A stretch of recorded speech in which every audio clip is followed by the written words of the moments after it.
Okay, what's good, everyone? Today we'll be doing the Megami summons, and talking about them a bit. But before that, I just want to cover some global news that we got.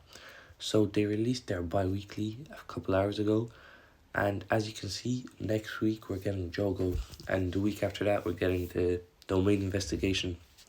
The one JP got a while back and we never got. Now this is good news, I can't lie, especially with the Jogo release, because I generally thought they might do a dead week or release one of those goofy rerun banners. So that's a good W.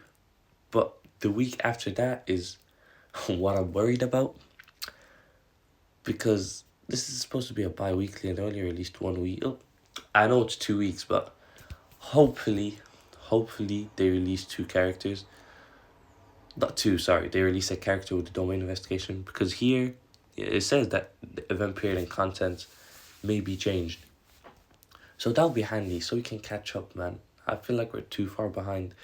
We're missing Kusakabe, Gojo, and Yuji.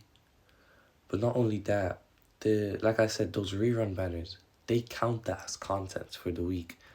So to include them, I think we're like 5 weeks behind. I don't know. So if they don't release a character on the 30th, that will be a big shame, I'll be honest with you, because then we're just moving slower and slower. So we just pray. We get like Kusakabe on the 30th. But for now, we'll be happy with the present. And next week, we're getting Jogo. In a couple of days, I'll probably make a video on whether you should summon or not. I'm aware most people probably have a gist. But some people only play global and don't see the JP news. So that'll be fun. But yeah, without anything else to say, Megami. Okay,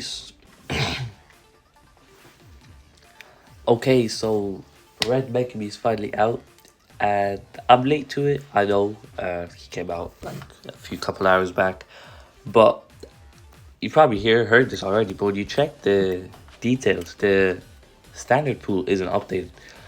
Now I've seen a lot of people like throw backlash at it, be like, "Oh, they're incompetent and all that," and I hear it. And I hear like, oh, well, if they're gonna give us to him after, they might as well update standard banner. I'm guessing they're thinking then it's just unfair on JP players, because, well, when they came out, like when Megami, Jogo, and Kusakabe came out for JP, they didn't have to update a standard banner. So I'm not like too mad at it, if you know what I mean. Obviously, if we get like compensation if they update it, that'll be good news. But at the end of the day, it doesn't really matter, because when you're summoning on this, you don't really want to pull any of the standard banner characters, do you? So I'm just saying. I don't think it matters too much, but if we get compensation, then I'll be happy about it. And just before we do the free 10 tickets, if you don't know what he does, he's just a debuffer.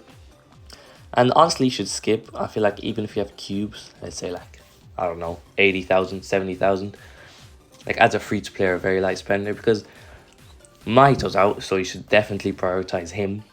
And then he's doing what Mahito does, but worse, right? Like the max he can give is 200% debuff with his skill 2 and then his ultimate, whereas Mahito does 200% like every single turn, because it's 50% for 4 turns. So he's kind of out the meta, and not only that, he's still in the best team, right? It'll be Red, Nanami, Megami, Mahito, and then your Red DPS. But we don't have a stat buffer for Red, and he's due soon, right? Like I still use Yaga, for example. Now you don't need him in the meta, but let's say in a couple of months they release a Red unit. I'll say Red Kenjaku. Like I can't be bothered to think about anyone else.